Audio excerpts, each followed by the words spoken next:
ये कितने सीन से गुजरता है, किस तरह से इसका समय चल रहा है, इसके बारे में ही आज हम सृष्टि चक्र में देखते हैं। इसके पहले जैसे हमने समझा 5000 वर्ष की सृष्टि है और इसे 4 भागों में बांटा गया है। सृष्टि का ये चक्र आवर्तन होते ही रहता है, लेकिन एक चक्र में, जिससे पहले हमने देखा एक कल्प, उसमें 4 युग होते हैं और इन 4 युगों से सृष्टि प्रसारित होती है। अर्थात ही ये सृष्टि के आवर्तन की, सृष्टि नाटक के 4 भाग है, 4 सीन है, जिन्हें ही सतयुग, त्रेता युग, द्वापर युग और कलयुग कहा गया है। अभी प्रश्न आता है फिर, आखिर ये सृष्टि 4 अवस्थाओं से या 4 युगों में क्यों प्रसारित होती है? इसके लिए हम मनुष्य का उदाहरण लेते हैं, मनुष्य जीवन का ही। वैसे तो सृष्टि में, प्रकृति में ये नियम है, हर चीज को 4 अवस्थाओं से गुजरना ही होता है। जो भी चीज इस सृष्टि पर आई है, उस चीज को नई से पुरानी जरूर होती ही है। ये नियम बना हुआ है। जैसे मनुष्य का जन्म हुआ तो पहले बचपन की अवस्था होती है।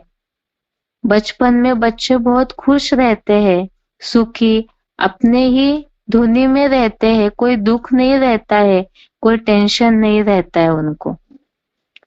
उससे थोड़े बड़े हो जाते हैं बच्चे, किशोर अवस्था में जाते हैं, थोड़ा स्कूल में पढ़ने लिखने लगते हैं, तो कहीं ना कहीं थोड़ी सी खुशी में उनके अंतर आता है।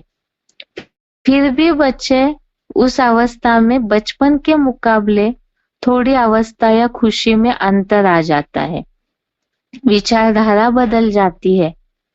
उससे थोड़े से बड़े हो जाते हैं, जवानी आती है, बढ़ती उम्र में चंचलता बढ़ती है, विचारों में थोड़ी विशालता आई, तो दुनिया के संख्या रंग के कारण कहीं ना कहीं गिरावट आती है, कहीं ना कहीं चेंजेस आ जाते हैं।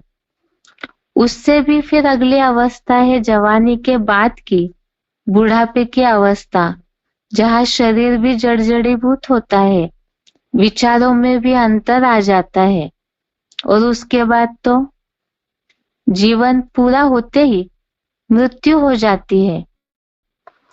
इसी तरह से यही अवस्थाओं को ही शास्त्रों में भी इसका उल्लेख है, और भगवान जो सृष्टि का आकर के रहस्य बताते हैं, तो खास ये बात बताई है उसमें कि हर चीज इस सृष्टि की 4 अवस्थाओं से गुजरती है। वो है सत्व प्रधान अवस्था, सतो सामान्य अवस्था, रजो प्रधान अवस्था और तमो प्रधान अवस्था। सृष्टि के ये 4 अवस्थाओं को ही 4 युगों के रूप में कहा है। स्वस्तिक का जो चिन्ह दिखाया जाता है, उसमें ही सबसे पहले सतयुग दिखाया है, जहाँ सतो प्रधान अवस्था होती है। ये तो हमने पहले ही समझा है। स्वस्तिक 4 भागों में, समान भागों में बटा है, तो हर युग की आयु 1250 वर्ष ही है, बराबर ही है। केवल अवस्थाओं में अंतर आता है।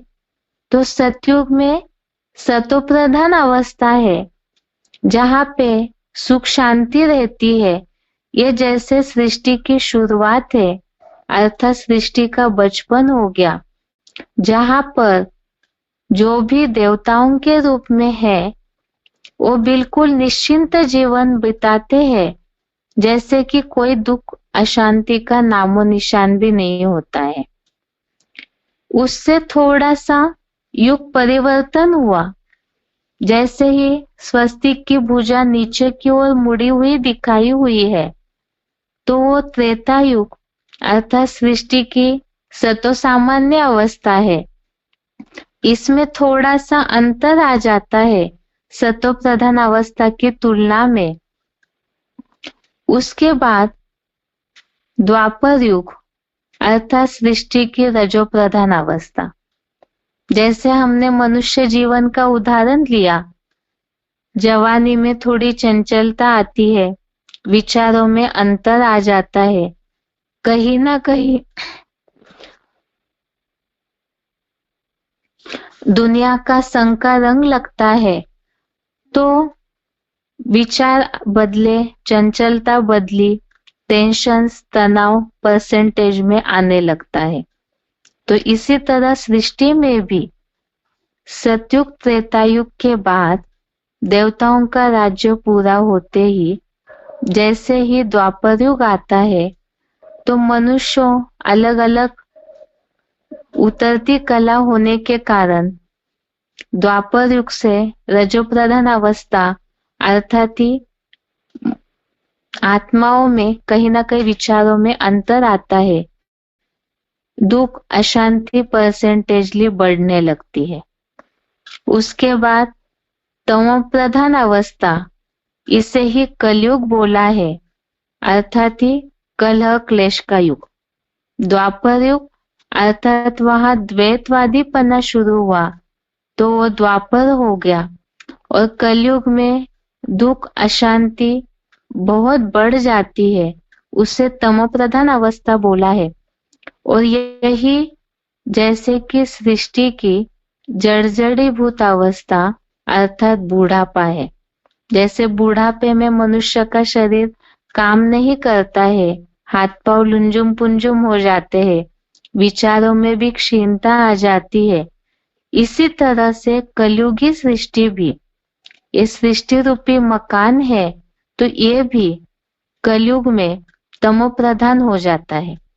जैसे मकान जब नया बनता है तो फ्रेश होता है, तो सारी सुविधाओं के कारण कोई भी उसमें दुख का नामो निशान नहीं होता। और कई वर्ष बीतने के बाद जैसे ही सृष्टि रूपी मकान में परिवर्तन आता है, जैसे हम मकानों का ही देखते हैं स्थूल में, जिस मकान में हम रहते हैं, कई वर्षों के बाद 20, 25, 40, 50 वर्ष का कोई मकान हो जाए पुराना, तो छत गिरने लगती है, दीवारों की मिट्टी झड़ने लगती है, फर्श में दरारें आने लगती है, कीड़े मकोड़े निकलने लगते हैं। तो मनुष्य को समझ में आ जाता है कि अभी ये मकान रहने योग्य नहीं है, ये कभी भी टूट के गिर सकता है। इसी तरह से ये सृष्टि रूपी बड़ा मकान है, जिसमें शुरुआत में प्रकृति भी सतो प्रधान होती है, ये मकान सुखदायी होता है। और जैसे जैसे युग परिवर्तन होते हैं, सतो प्रधान से तमो प्रधानता तक अर्थात सतयुग से कलयुग आते आते सृष्टि रूपी मकान पुराना होता है। और उसी की निशानी जैसे ही प्रकृति में जो बदलाव आ जाते हैं, इस सृष्टि के बेमौसम बदलना, मौसम बदलना, कभी भी बारिश होना, कभी भी गर्मी होना, कभी भी भूकंप आना, तो यही निशानी है कि सृष्टि रूपी मकान पूरी तरह से पुराना हुआ है, जर्जरीभूत हुआ है। अब जैसे सृष्टि रूपी मकान की 4 अवस्थाएं हुई है, अर्थात ये सृष्टि चक्र 4 अवस्थाओं से गुजर के अपना एक चक्र अर्थात अपना एक आवर्तन पूरा करता है। इस चित्र में हम सृष्टि चक्र के साथ साथ ही मनुष्य आत्माओं की भी कहानी समझ रहे हैं। इसीलिए ही जैसे सृष्टि 4 अवस्थाओं से प्रसारित होती है, इसी तरह से मनुष्य आत्माएं भी 4 अवस्थाओं से प्रसारित होते हैं। अब जैसे सृष्टि की 4 अवस्थाएं हमने समझी, तो अभी मनुष्य आत्माएं भी 4 अवस्थाओं से प्रसारित होते हैं, उसके बारे में समझते हैं। जैसे नई सृष्टि सतयुगी शुरू हुई तो उसी समय ही मनुष्य आत्माओं का भी इस सृष्टि पर नीचे आना शुरू हो जाता है, जिसे हमने पहले ब्रह्मा का दिन रात के श्लोक में एक उल्लेख आया था कि आत्माएं ब्रह्मा का दिन आने पर परम धाम से इस सृष्टि पर उतरने लगते हैं। और जब आत्माएं सतयुग में उतर जाती है, उसके बाद जन्म मरण के चक्र में आते आते उन्हें नीचे उतरने के बाद, जन्म लेने के बाद वापिस परमधाम जाने का रास्ता नहीं मिलता है। और रास्ता न मिलने के कारण जन्म मरण के चक्र में आना शुरू होता है। जन्म मरण के चक्र में आते हैं, शरीर द्वारा सुख भोगते भोगते मनुष्य आत्माएं सतो प्रधान से तमो प्रधान बन जाती है। इसे हमने पहले भी गीता के श्लोकों में समझा है कि प्रकृति के जो 3 गुण है, सत रज तम गुण, इनके कारण ही मनुष्य के जन्म का ही ये कारण है। प्रकृति के कनेक्शन में आत्मा आती है तो वही जन्म का कारण बन जाती है। अब जब मनुष्य आत्मा जन्म लेने लगती है, शरीर धारण करने लगती है, ये चक्र चालू होता है, तो इसके कारण ही आत्मा की शक्ति सुख भोगते भोगते कम हो जाती है। जैसे कोई बीज है, उस बीज को बार बार बोया जाता है तो उसकी फसल देने की जो शक्ति है वो कम हो जाती है। इसका रिजल्ट किसान लोग ज्यादा अच्छे से जानते हैं कि बीज जो बार बार बोया जाता है तो साल प्रति साल उसका रिजल्ट, फसल का जो उपज निकलनी चाहिए, वो रिजल्ट कम दिखाई देने लगता है। इसी तरह से यह आत्मा रूपी बीज है, शरीर रूपी धरनी के प्रकृति के कनेक्शन में आते आते, सुख भोगते भोगते, देह का सुख लेते लेते आत्मा कमजोर हो जाती है। और जब कमजोर हो जाती है, आत्मा की शक्ति क्षीण हो जाती है, तो वो दुखी होने लगती है, जिसके कारण ही वो तमो प्रधान अवस्था तक पहुंच जाती है। अब इसे ही अलग रूप में समझते हैं, जैसे कि आत्मा परम धाम से सतयुग में आई, सृष्टि पर नई नई उतरी, तो सतयुग में सतो प्रधान अवस्था में आत्मा 16 कला संपन्न होती है। जन्म लेते लेते त्रेता युग में 14 कला, द्वापर युग में 8 कला और कलयुग आते आते पूरा 1250 वर्ष का कलयुग में जन्म बीतते बीतते आत्मा पूरी तरह से कलाहीन बन जाती है, तमो प्रधान बन जाती है। इसकी ही निशानी अब ये समझना है कि ये कलाहीन बन जाती है आत्मा, इसका मतलब क्या है? आत्मा की कलाएं, इसका अर्थ क्या है? इसे कला क्यों बोला गया है? उदाहरण के लिए हम चंद्रमा का उदाहरण लेते हैं। जैसे ही बोला जाता है चंद्रमा की 16 कलाएं हैं। चंद्रमा के बारे में तो सभी जानते हैं। चंद्रमा में जब पूरी रोशनी होती है, पूरा कला संपन्न होता है चंद्रमा, तो उस दिन को पूर्णिमा कहा जाता है। फिर धीरे धीरे चंद्रमा की रोशनी कम होते जाती है और एक समय ऐसा आता है कि पूरा ही उसकी रोशनी गायब होती है, जिस दिन को अमावस्या कहा जाता है। अब ये चंद्रमा की कलाएं 16 कला से कम होते होते पूरा अंधेरे की ओर जाता है चंद्रमा, उसकी रोशनी पूरी कम हो जाती है। अर्थात ही चंद्रमा की 16 कलाएं अर्थात ये कोई गिनने की बात नहीं है, बल्कि उसकी रोशनी की जो बढ़ती और घटती स्टेज है उसे ही कलाएं कहा गया है। अर्थात कला ये चंद्रमा की रोशनी का एक नाप है। इसी तरह से आत्मा भी कला संपन्न है, 16 कला संपूर्ण है। ये आत्मा की शक्ति का एक मेजरमेंट है, नाप है। इसे हम जैसे अलग उदाहरण लेके समझते हैं, जैसे दुनिया में सोने को नापते हैं तो कहते हैं सोना 24 कैरेट का है, तो सोने की शुद्धता का प्रतीक है 24 कैरेट। और यदि सोने में खाद मिलाई हुई है तो 9 कैरेट को सोना होता है, कम ज्यादा कैरेट का सोना माना जाता है। अर्थात जितना 24 कैरेट से कम उतना उसमें परसेंटेजली खाद मिली हुई है। अर्थात ये शुद्धता का प्रतीक है, उसकी अपनी सात्विकता का सोने की उतना महत्व का प्रतीक है। ऐसे ही पुराने जमाने में समय बदलता गया तो पुराने जमाने में कोई भी वस्तुओं को शेर तोला के रूप में नापा जाता था। धीरे धीरे बदलते गया तो किलोग्राम ग्राम में नापा जाता है। इसी तरह से 16 कला संपूर्ण आत्मा अर्थात ही आत्मा की शक्ति का ये मेजरमेंट है, नाप है। अभी आत्मा की शक्ति का मेजरमेंट, आत्मा शक्तिशाली है, पावरफुल है, 16 कला संपूर्ण है, इसका मतलब एग्जैक्ट होता क्या है जिससे ये समझा जाए कि यह आत्मा पूरी संपन्न है।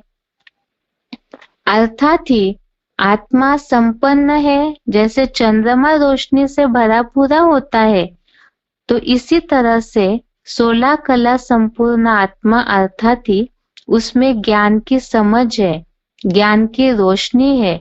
आत्मा उतनी पावरफुल है, आत्मा बीज में उतनी शक्ति भरी हुई है, तो उसे ही 16 कला संपूर्ण अर्थात यो सतोप्रधान अवस्था बोली जाती है। अब धीरे धीरे जैसे ही आत्मा जन्म मरण के चक्र में आती है, उसकी कलाएं युगानुसार घटती रहती है। अर्थात आत्मा की रोशनी, ज्ञान की रोशनी, समझ की रोशनी कम होने लगती है तो आत्मा की कलाएं भी कम होती है। और जैसे ही ये स्थिति बदलते गई, ये वास्तव में आत्मा की स्थिति, आत्मिक स्थिति की ये विभिन्न अवस्थाएं हैं। और जब ये बदलते गई, कलयुग तक आत्मा पहुंचती है जन्म मरण लेते लेते, तो वैसे ही तमोप्रधान बन जाती है, कलाहीन बन जाती है। अब ये आत्मा कलाहीन बन गई, पूरी उसकी ज्ञान की रोशनी खत्म हो गई, तो फिर इसकी पावर दोबारा भर सकती है क्या? जैसे हमने कला को समझने के लिए चंद्रमा का उदाहरण लिया था। चंद्रमा पूर्णिमा से अमावस्या की ओर जाता है और फिर अमावस्या के दिन जैसे पूरा अंधेरे में होता है चंद्रमा, उसकी रोशनी नहीं दिखती है। फिर अगले दिन से धीरे धीरे आसमान में चंद्रमा की रोशनी आने लगती है। इसी तरह से सतयुग में आत्मा संपूर्ण शक्तिशाली, कला 16 कला संपूर्ण पूरी रोशनी वाली है, जैसे कि आत्मा के लिए वो पूर्णिमा हो गई। और कलयुग में पूरी कलाहीन, अज्ञान अंधेरे में होती है, अर्थात ही रोशनी पूरी तरह से नष्ट हो गई। अब चंद्रमा की रोशनी तो प्राकृतिक है, तो अपने आप ही अमावस्या पूर्णिमा का सर्कल घूमता है। अब रही आत्मा की बात, आत्मा की रोशनी जब कम हो गई, पूरा अज्ञान अंधकार में आत्मा आई, कलाहीन बन गई, तो आत्मा की रोशनी या फिर से आत्मा में पावर कहाँ से आएगी, आत्मा दोबारा कैसे शक्तिशाली बनती है, इसे हमें समझना होगा कि क्या यह संभव है। आत्मा जो पूरी कलाहीन बन गई तो फिर से क्या वो कला संपूर्ण बन सकती है, और अगर वो बनती है तो कौन सा समय है, कब बनती है, वो आत्मा में पावर कैसे भरती है। इसे समझने के लिए ही आत्मा के जन्मों की कहानी का रहस्य समझना होगा, जो भगवान आकर के उस रहस्य को खोल रहे हैं। इसमें भी आत्मा के जन्मों की कहानी के लिए जैसे सृष्टि चक्र के 4 युग चक्र की तरह आवर्तन करते हैं, ये सर्कल समय का घूमता है, उसके साथ साथ ही आत्मा भी अपने जन्म मरण के चक्र से गुजरती है। अब ये चक्र से आत्मा जब गुजरती है तो वो जन्मों की कहानी समझने के लिए ही जैसे बहुत से ऐसे ज्ञानी है, दार्शनिक है, बहुत से वैज्ञानिक है, ये आत्मा के जन्मों की कहानी पर रिसर्च करना चाहे। बहुत बार ऐसे न्यूज़पेपर में भी बातें आती है, टीवी में भी बहुत ऐसे दिखाते हैं कि वैज्ञानिक इस रहस्य के लिए बहुत सारे खोज कर रहे हैं कि आखिर ये मनुष्य के जन्म मरण का चक्र का राज क्या है, मृत्यु के बाद आखिर आत्मा जाती कहाँ है, उसका होता क्या है। लेकिन इसके बावजूद भी कोई भी मनुष्य, वैज्ञानिक, कोई भी ऐसे विचारत्व जो भी ऐसे खोज करता है, वो इसको ढूंढ नहीं पाए हैं कि आखिर ये जन्मों की कहानी का रहस्य क्या है। इन बातों को तो हम पहले भी समझ चुके हैं। मनुष्य के जन्म मरण के चक्र का जो रहस्य है वो कोई भी मनुष्य नहीं बता सकते हैं। क्यों नहीं बता सकते हैं? क्योंकि मनुष्य स्वयं ही जन्म मरण के चक्र में आते हैं, और जन्म मरण के चक्र में आने के कारण ही मनुष्य इस रहस्य को नहीं ढूंढ पाएंगे। इसका कारण हम जैसे मनुष्य जीवन का ही उदाहरण लेते हैं। कोई भी व्यक्ति 50-60 साल के हुए हैं, उनसे अगर पूछा जाए कि उम्र की 10वें साल में 10 वर्ष की आयु में इस तारीख को या इस महीने में उनको उनके जीवन की कोई भी बात पूछी जाएगी तो ये करेक्ट कोई भी इस बात को नहीं बता पाएगा। प्रकृति के नियम अनुसार या तो कालांतर में मनुष्य अपने ही जिस जीवन में वो चल रहा है उन बातों को भी मनुष्य भूल जाता है। ये एक वास्तविकता है कि मनुष्य याद नहीं रख पाता है। इसे तो हमने पहले भी समझा है कि जिन 3 गुणों से प्रसारित होता है प्रकृति के, उसके कारण मनुष्य भूल जाता है। आसक्ति के कारण भी जन्म मरण का चक्र जैसे कारण है, वैसे ही ये कारण से भी मनुष्य भूल जाता है।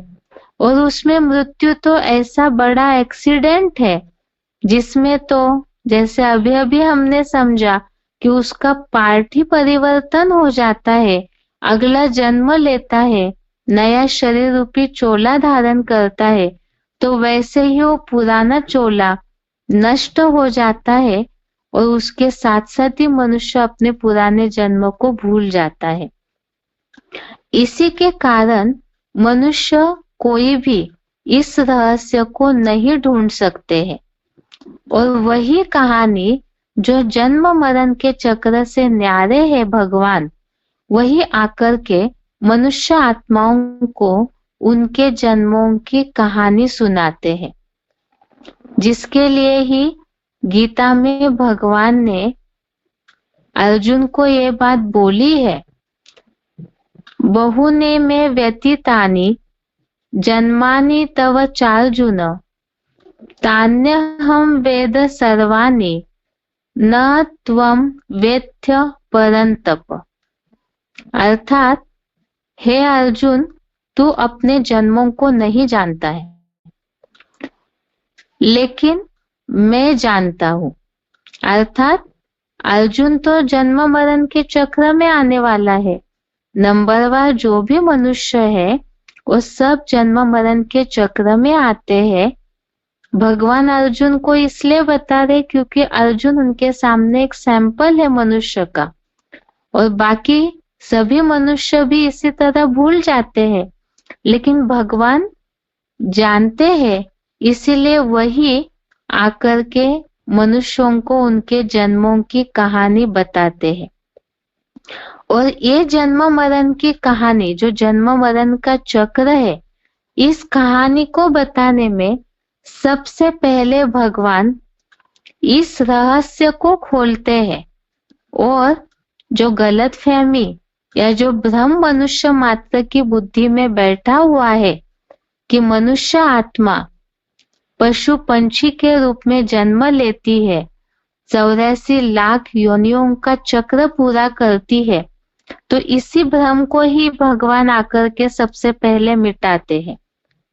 इसे तो हमने पहले भी समझा है रूप के साथ कि किस तरह से भगवान ने ये सारी बातों को बताया है। 84 लाख योनियों में मनुष्य आत्मा भ्रमण नहीं करती है, बल्कि केवल इस 5000 वर्ष के ड्रामा में मनुष्य आत्मा केवल 84 जन्म ही लेती है। अब इसमें जो खास प्रचलित मान्यता है, जैसे 84 लाख योनियों की मान्यता बहुत गलतफहमी के रूप में फैली हुई है, इसी तरह से ये बात भी है इसी से जुड़ी हुई कि मनुष्य जन्म दुर्लभ है। ये जो मान्यता है मनुष्य जन्म दुर्लभ है, इसे लोग इस अर्थ से लेते हैं कि 84 लाख पशु पंछी कीड़े मकोड़ों के रूप में जन्म का मरण का चक्र घूमने के बाद केवल एक ही जन्म मनुष्य का मिलता है। ऐसे समझ करके लोग सोचते हैं कि एक ही जन्म मनुष्य का है, लेकिन ये मान्यता तो गलत सिद्ध हुई है कि वास्तव में मनुष्य कीड़े मकोड़े जानवरों का पशु पंछियों का जन्म लेता नहीं। इसे हमने पहले भी समझा, मनुष्य का बीज है मनुष्य योनि का, तो मनुष्य के रूप में ही 84 जन्म ही लेता है। अब मनुष्य रूप में ही अगर मनुष्य 84 जन्म लेता है, तो फिर ये जो मान्यता है, प्रचलन है कि मनुष्य जन्म दुर्लभ है, जिसके लिए कहा जाता है बड़े भाग मानुष तन पावा, सुर नर मुनि सब ग्रंथन गावा। ये जो गाया जाता है कि बहुत भाग्य है जो मनुष्य तन मिला है, जो ऐसा दुर्लभ जन्म सारे ग्रंथों में भी गाया हुआ है। अभी तो हमने इस बात को क्लियरली समझा है कि जब मनुष्य के रूप में ही 84 जन्म लेता है, तो फिर मनुष्य जन्म दुर्लभ होने की बात कहाँ से आई? क्या ये गायन झूठा है? अगर सारे ही जन्म मनुष्य के हो रहे हैं, तो ये गायन झूठा हो सकता है? वास्तव में ऐसे नहीं है। मनुष्य के रूप में जन्म लेता है, लेकिन उसमें भी मनुष्य जन्म में भी कोई ऐसा एक श्रेष्ठ जन्म है जिस जन्म को दुर्लभ बोला है। अर्थात तो कोई ऐसा 84 जन्मों में से भी मनुष्य का एक ऐसा जन्म है जो बहुत ही अच्छा भाग्य प्राप्त करने वाला जन्म है। बात हमारी चल रही थी कि आत्मा की कलाएं अगर पूरी घट जाती है तो उसमें फिर दोबारा पावर कैसे भर सकती है, और वो पावर अगर भरती है दोबारा मनुष्य कलाहीन से कला संपूर्ण बनना है, तो वो समय कौन सा है?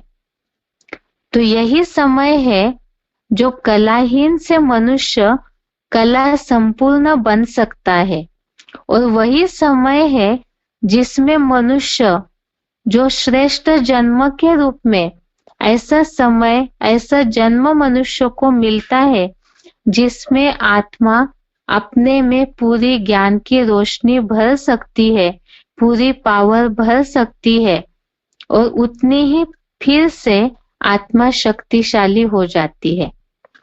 जैसे हमने अभी तक समझा कि सृष्टि का चक्र अविरत चलता है, तो सतयुग से कलयुग पहुंचने के बाद दोबारा फिर से सतयुग आना है। जैसे श्लोकों में भी हमने समझा, भगवान ने ये बात बोली है कि सृष्टि के आदि में मैं इस सृष्टि पर प्राणियों को छोड़ता हूँ, रात्रि अंत में वो वापिस परम धाम जाते हैं, अपने धाम में लीन हो जाते हैं। और फिर कल्प का जो श्लोक देखा उसमें भी ये उल्लेख आया कि कल्प के आदि में उनको फिर से छोड़ता हूँ, अर्थात ही यहाँ पर वही समय है, ये कलयुग के अंतिम समय के समय, जहाँ पर मनुष्य कलाहीन से फिर से, जैसे चंद्रमा की रोशनी अमावस्या में पूरी खत्म हुई तो फिर से वो रोशनी बढ़ जाती है, बढ़ना शुरू होता है। ऐसे यहाँ मनुष्य भी एक ऐसा जन्म है जिसमें तमोगुण से, जहाँ असुर बना हुआ है मनुष्य, दैत्य या राक्षस बना हुआ है मनुष्य, वही फिर तमोगुण से सतोगुण जब बढ़ने लगता है, ज्ञान की रोशनी बढ़ती है और वही मनुष्य देवता कहलाता है, पूरा 16 कला संपूर्ण बन जाता है। वही जन्म है मनुष्य का, जिस जन्म को वो जन्म को दुर्लभ बोला है, सबसे श्रेष्ठ और सौभाग्यशाली जन्म बोला हुआ है। उस जन्म को ही हमें जानना है कि आखिर ये कौन सा जन्म है जिसमें मनुष्य पूरी तरह से कलाहीन से कला संपूर्ण बन सकता है, अज्ञान के अंधेरे से उठ करके फिर से ज्ञान की पूरी रोशनी आत्मा में भर के ये आत्मा रूपी बीज फिर शक्तिशाली हो जाता है। अब इस जन्म को जानने के लिए ही हमें पूरे सृष्टि चक्र की, ये जो वर्ल्ड की हिस्ट्री ज्योग्राफी है, उसे समझना होगा कि ये सृष्टि का चक्र, उसके साथ जन्म मरण का चक्र जुड़ा है, और उस जन्म मरण के चक्र में भी, उस जन्मों की कहानी में भी वो कौन सा जन्म है जिसमें मनुष्य पूरी तरह से ऊपर उठता है। तो उसके लिए ही पहले हमें सतयुग से लेकर कलयुग तक कैसे युग चलते हैं और मनुष्य भी कैसे जन्म लेते हैं, किस तरह से उतरने का कारण बनता है, ये पूरी जन्मों की कहानी हमें समझनी है। लेकिन उसे हम अगले क्लास में देखते हैं। आज के लिए गीता क्लास यहाँ तक ही। ओम शांति।